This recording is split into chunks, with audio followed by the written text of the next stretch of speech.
Bonjour! Ravi de vous retrouver pour cette 6e journée de notre défi 20 jours 2020. Dans cette 6e journée, nous allons aborder une nouvelle action, mais avant ça, j'aimerais faire une parenthèse et aborder une question qui m'a été posée hier par Aurore et par Magali concernant l'étoile de vie. Aurore et Magali ont aujourd'hui des blocages sur cette étoile, c'est-à-dire elles ont un ou deux domaines sur lesquels elles n'ont pas trouvé d'action qu'elles pourraient mettre en place et sur lesquels la note ne leur semble pas être une note très élevée. Alors, ma réponse va être en 3 points. Le premier point, c'est déjà, ne vous bloquez pas. Ne vous empêchez pas de continuer le défi parce que vous n'avez pas trouvé d'action. Ça, c'est primordial. Vous n'avez pas trouvé d'action peut-être parce que vous voulez aller trop vite. Vous voulez peut-être brûler les étapes. Sachez qu'une petite action, c'est déjà quelque chose. Pas besoin de chercher à chambouler votre existence.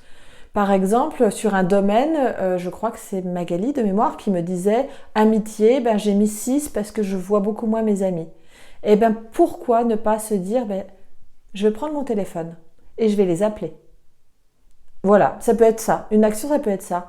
Eh bien, tiens, je vais appeler un ami parce que ça fait longtemps, juste comme ça, pour savoir comment il va. Vous voyez, une action, ça peut être tout simple. Ça peut être juste ponctuel. Mais ça va vous faire du bien. Vous allez voir, en tout cas, tester et puis vous me direz ce qu'il en est après. Et puis la troisième chose, eh bien, c'est peut-être que tout simplement ces domaines, même si leur note n'est pas extraordinaire, ces domaines de votre vie ne sont peut-être pas les priorités pour vous en ce moment. Et c'est peut-être pour ça que vous bloquez, que vous n'arrivez pas à mettre des actions en place. Donc moi, ce que je voulais vous dire aujourd'hui, je voulais vous rassurer et vous dire que peu importe où vous en êtes, peu importe, voilà, ça passe pas, eh bien c'est pas grave, c'est pas pour autant qu'il faut baisser les bras et abandonner. Continuez le défi, continuez à relever toutes les actions quotidiennes parce que il y aura peut-être des choses qui vont venir, qui vont vous aider avec le temps. En tout cas, je vous invite à poursuivre l'aventure avec moi, j'aurai grand plaisir à partager. Je profite aussi de cette parenthèse pour vous remercier pour vos nombreux messages. Vous êtes tous les jours de plus en plus nombreux à rejoindre le défi et vraiment ça me fait chaud au cœur. Je suis très touchée, je suis ravie par les nombreux messages de sympathie que je reçois et vraiment ça c'est quelque chose qui n'a pas de prix. Donc pour tout ça, merci. Eh bien c'est pas le tout maintenant. Mais il va falloir aussi travailler aujourd'hui. Et oui, on s'est donné 20 jours pour faire de notre année 2020 une année exceptionnelle. Alors, il ne faut plus tarder. La 6e action, elle va concerner votre vœu d'hier. Hier, je vous avais invité à faire un vœu et à l'inscrire sur un papier et j'espère que vous l'avez fait.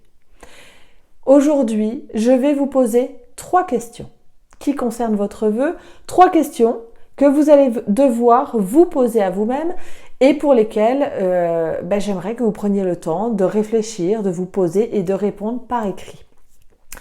La première de cette question est la suivante. Pourquoi ? Pourquoi ce vœu est important pour moi ? Voilà, ça c'est vraiment la première question que j'aimerais que vous vous posiez.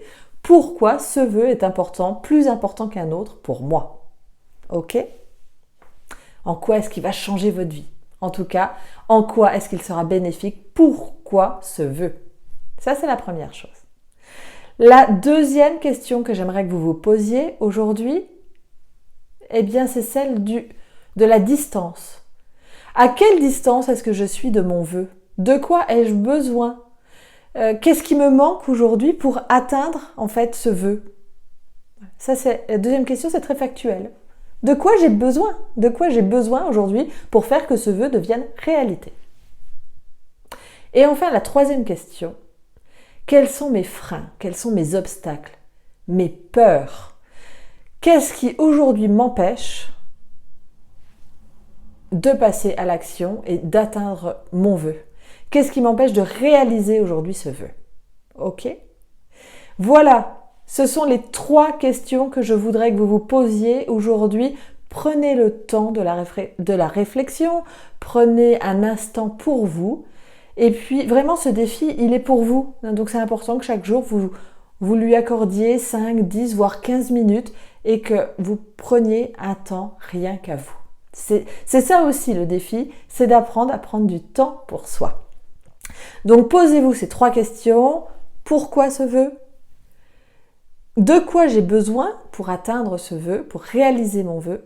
Et qu'est-ce qui me freine aujourd'hui ? Quels sont les obstacles ? Quelles sont mes peurs ?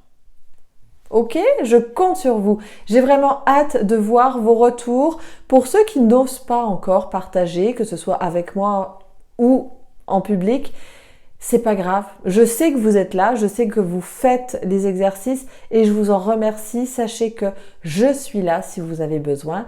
C'est une mission que je me suis donnée, c'est un jeu, un défi que j'avais envie de réaliser avec vous. Donc, n'ayez pas de crainte et lancez-vous. Me concernant, je vais quand même partager avec vous un vœu que j'ai fait. J'ai fait le vœu, il y a quelques années maintenant, de partir faire un tour du monde. Et pour ceux qui me connaissent, vous savez que le départ est lancé, le projet est lancé et le départ est donné. J'aurai grand plaisir de voyager autour du monde en famille à partir du 13 juin 2020. Donc cette année 2020, elle est un petit peu exceptionnelle pour moi. C'est quelque chose qui, voilà, c'est vraiment un vœu, un rêve qui va se concrétiser. Alors, cette année, je ne ferai pas de vœu parce que c'est un peu une année particulière, c'est une année off, une année blanche, si j'ose dire. C'est-à-dire que c'est une année qui ne durera que 6 mois. J'ai plein de projets, et on en parlera encore dans les jours à venir, les projets, les rêves, les choses à faire. Ces 6 mois vont être intenses et j'ai commencé d'ailleurs dès maintenant. Je n'ai pas attendu 2020 pour commencer cette période intense qui est à la fois une période de fin de quelque chose pour la naissance d'autre chose. C'est un entre-deux, c'est une période très enrichissante. Et donc j'avais fait ce vœu il y a quelques années et tout comme vous, je m'étais posé la question pourquoi ? Qu'est-ce que ça va m'apporter en fait de faire ce tour du monde ? Je m'étais également demandé qu'est-ce qui m'en empêche ? De quoi j'ai besoin pour faire ce tour du monde ? Alors il y avait bien sûr un besoin matériel, mais il y avait aussi, ça c'est la 3e question, de quoi j'ai peur ? De quoi j'ai peur ? Quels sont mes freins ? Quels sont les obstacles ? Et les obstacles, c'était justement de mettre cette année entre parenthèses, tout plaquer entre guillemets temporairement pour partir, réaliser ce vœu, concrétiser mon rêve, et puis peut-être sans savoir vraiment ce qui allait se passer. Donc voilà, j'avais des freins, j'avais des besoins financiers, matériels, mais je savais que ce vœu, c'était vraiment quelque chose d'important pour moi. C'était quelque chose qui allait m'apporter beaucoup, qui allait m'enrichir personnellement, qui allait m'épanouir, qui allait me permettre de me réaliser. Et aujourd'hui, je me rends compte que mon vœu, j'y ai mis toute la famille, donc que ce soit Stéphane et les enfants. Je pense qu'à chacun, ça va apporter quelque chose. Et puis à nous 4, surtout, ça va nous apporter puisque c'est quelque chose qu'on va vivre ensemble. Quand j'ai inscrit ce vœu il y a quelques années, je m'étais dit que c'était irréalisable. Je m'étais dit que vraiment, je le notais. J'avais mis une date. Au fil du temps, je me suis dit, bon allez, quand les enfants seront plus grands, quand il n'y aura pas de diplôme, de machin. Et puis je me suis dit, allez hop, 2023. Mais sans vraiment forcément y croire. Et il y a 2 ans, en parlant avec Stéphane, il m'a dit, où est-ce que tu voudrais partir en voyage pour tes 40 ans ? Et là, on n'était pas d'accord. On n'était pas d'accord et du coup, on s'est dit, tu sais quoi, ce projet de tour du monde, on va le faire. Pour mes 40 ans, je vais partir au tour du monde. Ok. Et on a tapé dans la main et on a décidé qu'on le ferait. On ne s'est même pas posé la question de savoir ce qui nous empêchait de le faire. On a simplement décidé de le faire. On en a parlé aux enfants, on leur a demandé leur avis. Et voilà, il y a 1 an maintenant, on a décidé de partir faire un tour du monde en 2020. Les mois passent, les journées passent et maintenant le départ est dans 7 mois. Donc mon vœu qui me semblait irréalisable, qui me semblait utopiste il y a encore de ça 5-6 ans, aujourd'hui c'est vraiment mon projet de vie. C'est mon projet de vie, vous voyez, ma maison est en vente, je réfléchis à d'autres modes de fonctionnement pour l'entreprise, on travaille déjà différemment, on réfléchit différemment parce qu'on pense à notre projet et à notre tour du monde. Donc aujourd'hui, pourquoi je vous fais ce témoignage ? Parce que le vœu que vous avez fait hier, je vous souhaite qu'il se réalise.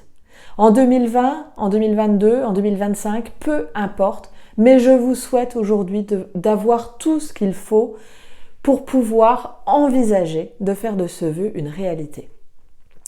Donc, n'oubliez pas de répondre aux questions que je vous ai posées. Pourquoi ce vœu? Assurez-vous vraiment que c'est ce vœu-là qui est important pour vous.